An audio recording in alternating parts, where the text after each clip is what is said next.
All right, here we are another time. She's a CNN contributor and host on ABC's The View, Anna Navarro. He writes the weekly column, The End of My Career, on Substack, Joel Stein, and he hosts the syndicated radio show, The Breakfast Club. And his new book is Get Honest or Die Lying, Charlamagne the God. Okay. All right, what do you think, panel, of Martha Ann Alito, that is Justice Alito of the Supreme Court, his wife who likes flags? Okay, it's Flag Day. Today's Flag Day. Is it reflective of a larger phenomenon in the U.S.? How is there not a Bravo show, The Real Housewives of the Supreme Court? I would watch the crap out of that. Mrs. Alito in the double wide with Mrs. Thomas. Well, I mean, the fact that this country is so politicized, it's almost inevitable, I think, that the flags would get involved. So many flags. I don't know what they mean. But you know, this lady said, Mrs. Alito, that what makes her tick, what makes her happy, her hobby, basically, she's not knitting, she's not playing pickleball. No, she's making up flags in her head. She's got one where she wants to put out the word vergogna, which is Italian for shame, except she's not Italian. She's not Italian? No, she's married to an Italian, but she Right. kept telling this woman, the activist, that she was German. And I kept thinking to myself, if she is spewing all of this to this woman who she doesn't know at a public event, just imagine what that lady does in private. But wait, to be fair, okay. So is she flag phobic? Well, What's the story? God hates flags, is what she said. Okay. Well, it started when her neighbor, this is what I read, it started when the neighbor put up a fuck Trump sign, which is obnoxious. Didn't she get spit on and called the C word? Yes. Which is also obnoxious. Yeah, but when you buy a house on the Jersey Shore, like the real estate tells you that's going to happen. Ridiculous. This is the problem with America, though. We never actually talk about the issue. You said Right. you said the flag said "fuck Trump." So her actual issue is somebody that I assume she supports, right? Somebody put a flag up insulting that person. How does it become the flag's fault? Right. America, we never know how to discuss the issue ever. Like instead of talking to each other, we just put up flags. Well, they're better than bumper stickers because you don't even have to read 3 words. I will Really? tell It's you, that- I have been surprised and amazed by the number of flags that I didn't know about that exist in America. You're talking about the pride flags. No, that one I know Yeah. about. No, there's like 12 of those. No, there's like there's the one that she makes up in her head. There's the what is it? Elevate to Jesus. What's the one that she flies Appeal in? to Heaven? Appeal to Yeah. Heaven flag. There's the upside down. The upside down flag. We wasted like 3 months of our country's time upset that you can't kneel when the American flag is up. And now you can like turn them upside down and make them black and white. Like That's what the I rules thought. have changed. I mean, well, I made that point a couple of weeks ago, that the fact that the Republicans can do anything that is so unpatriotic and they don't get called for it. If a Democrat flew the flag upside down, they have patriotic immunity. It's just the weirdest thing. That's how I feel about when Trump said he wanted to terminate the Constitution to overthrow the results of an election. Right. Everybody, that's the most unpatriotic thing to say. Exactly. Somebody that wipes their ass with the Constitution?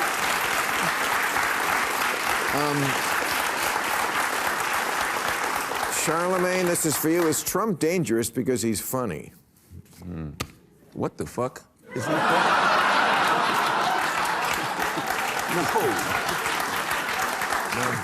Trump is dangerous because at one point he was president of the United States of America and he's running to be president of the United States of America again. If he wasn't, running to be in that position, he'd be the most hilarious person on the planet. But do you actually?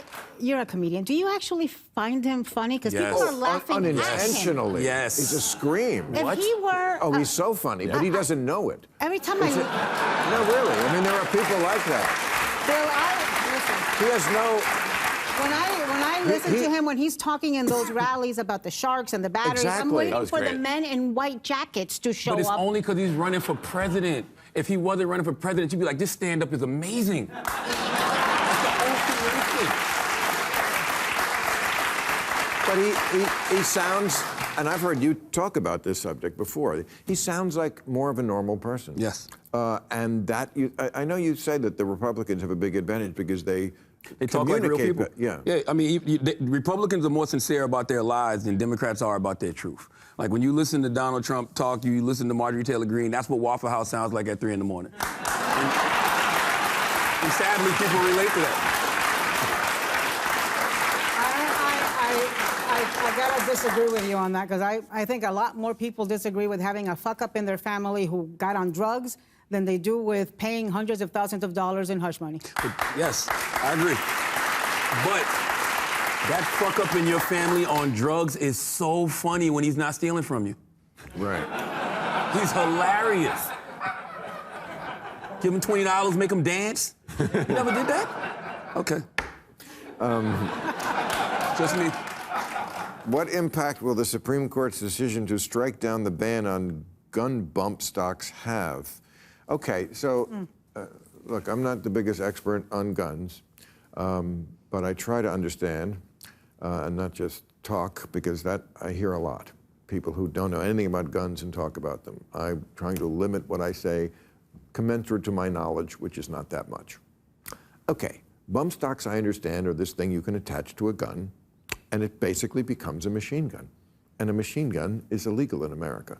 So I don't understand how they could make this legal. Well, what the majority argued was that it wasn't a machine gun. But if you go on YouTube, anybody, go on YouTube and look at the same gun with a bump stock and without it, and the amount of bullets that can come out of it when it's got the bump stock are immensely increased. Right. And so Yes. I think it was, Sonia Sotomayor who said it in the dissenting opinion. The consequences are going to be lethal. The consequences are going to be catastrophic. And she said, look, when I see a bird that walks like a duck, looks like a duck, it's a duck. This is a machine gun. Right. Whatever you want to call it. And I mean, I'm- when they and are, I- and-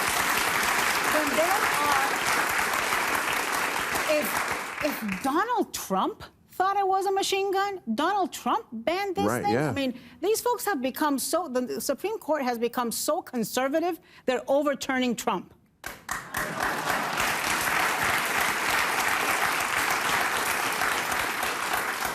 And yet on the same day, they ruled unanimously for the abortion pill. No, they didn't. No, They the ruled that standing they didn't issue. have standing. Yeah. They didn't rule on the issue. They But ruled. isn't that essentially saying that No. No. It means that the people who brought the legal action had not suffered any harm. It's like, it's like this audience bringing an action for X, Y, or And then Z. Kavanaugh kind of gave them a harm. roadmap. I don't on how buy to bring that it back. argument. I think the law is whatever anybody says they are.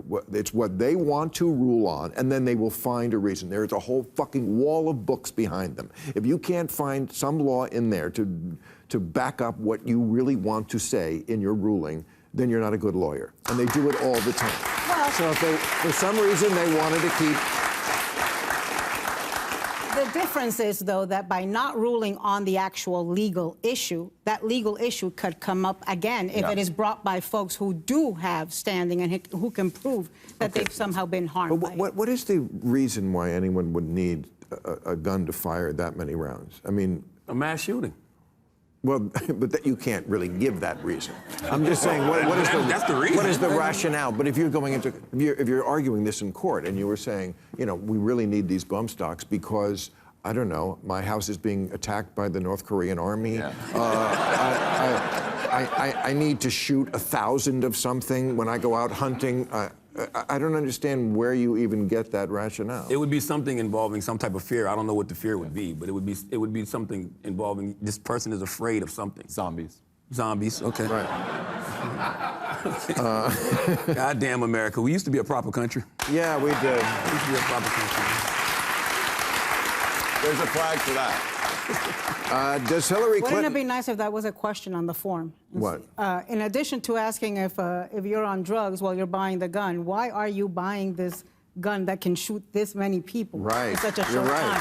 What's your Right. rationale? What do you need what's this your for? reason? Right now, a lot of people, as crazy as it sounds, a lot of people would say Civil War. Like, you would be surprised Yes, how many yes. people stop me in the street. I literally had somebody That's stop it. me in the street and say to me that regardless of who wins in November, there's going to be a Civil War. And That's- they were dead serious. Yes. And this was just like a white guy with some khakis and a polo on. Like, Right.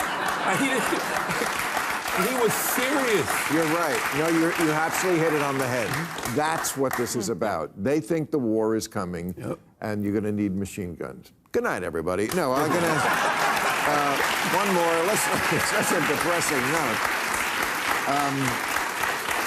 Does Hillary Clinton endorsing Jamal Bowman's challenger signal that mainstream Democrats are tiring of the squad? Okay, this is very inside baseball for those who don't It's very inside New York. Follow politics. Jamal Bowman is a member of the squad. He is a Democratic congressman from New York, very far left. He's being challenged and kind of anti-Israel. He is being challenged in the primary by a more centrist Democrat who Hillary Clinton has endorsed. That's the background of this. There's a split in the party. It's been going on, right. I mean, since Bernie Sanders ran, but on October 7th, it became very clear. And it's generational, and it's ideological, and it's philosophical, and I don't know where it's going to wind up. Well, it's going to be fun at the convention.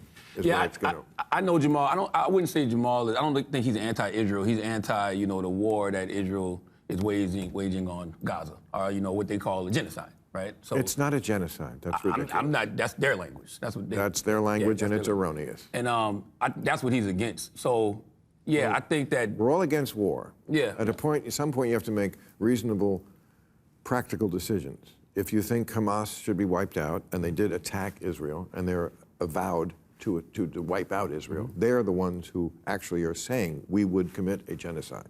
And we do not want a ceasefire. And we do not want a ceasefire, and we do not want a two-state solution. If you think they have to be wiped out, then Israel is going to have to conduct this war. Do you think Netanyahu wants a ceasefire? No. No.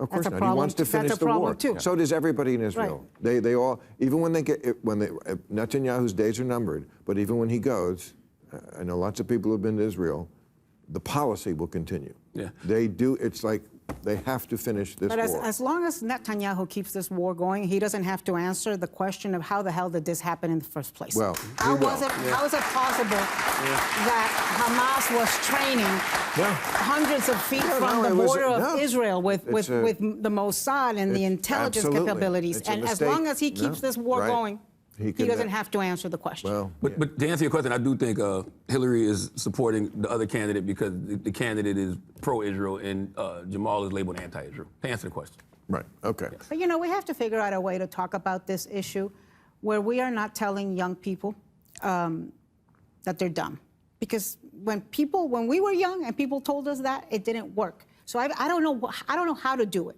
I don't know how to explain. I do. How? I don't tell them they're dumb. They're not dumb. They're ignorant. There's a difference. There's a difference. There's a difference. To call someone stupid, yes, that's wrong. Stupid, you can't help because you're fucking stupid. You're just stupid. Ignorant just means you don't know something. We are all ignorant of almost everything. There's practically infinite things in this world you could know about. I don't know about 99.99999% of them. But calling them ignorant would be a terrible electoral strategy. It's electoral, yes. Electoral, yeah, you know what I meant. Electorally, that would be a terrible strategy. But it is the truth. They are ignorant. Is a bad electoral strategy right now. And There's also nowhere in the world where the far left is winning. The far right's winning, centrists are winning, but the far left isn't winning anywhere. The ignorance is not their fault because they let them out of school that way. The ignorance is the part of the people, the adults and the educators who don't do their job anymore. And they let you out of school. They will sign that diploma and you don't know a fucking thing. Okay, really. Certainly not about this issue. No, they don't. Listen, this is an issue that is incredibly complicated, that people in Congress don't know about. They sure don't.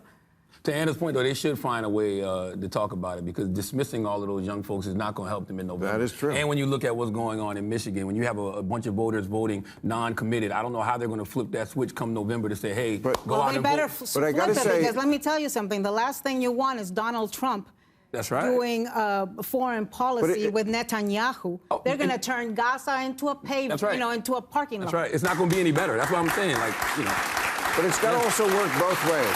Like, the young people have to listen to people who are older than them and not just say, I don't agree with you, you're old. You're just saying, get off my lawn. That's just gonna, you know what, first of all, you they are saying that because they don't want them protesting on the lawn of the college campus. But they are saying, get off my lawn. I mean. But I'm always saying to them is, don't say that to me. Don't say you're old or you're just saying get off my lawn. Engage with the idea. Then I will respect you. Engage with the idea. And by the way, you could never get near my lawn. All right. Thank you very much, everybody.